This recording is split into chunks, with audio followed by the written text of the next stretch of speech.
Pops, no? Share ko lang sa inyo. So, kung bakit ko siya kinalas,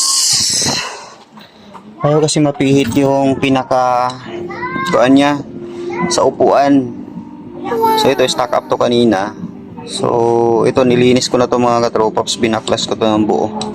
Ngayon, ang pinaka main issue talaga nito, ito pala, putol na pala. Putol na pala yung cable niya. Ayan siya.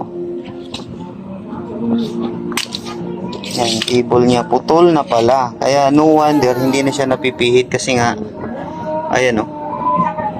Kinalawang na yung loob niya mga katropaps. Kaya konting ano na lang, napigtas na lang talaga siya ng paghila-hila ko kasi lalangisan ko sana. Kaso wala, napigtas na. No choice. Kundi bibila natin ng bago to.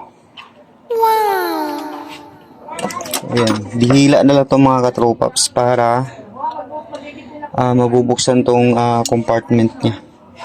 So ito yung pinakakuan niya, seat lock. Ganyan lang naman yan. Napaka-simple lang yan baklasin. Ayan, ganyan lang siya. So ang medyo mahirap lang dito is dito sa harapan. So pagbaklas nito, itong module niya ay sa susian. So, share ko lang sa inyo mga paps. Ride safe sa lahat.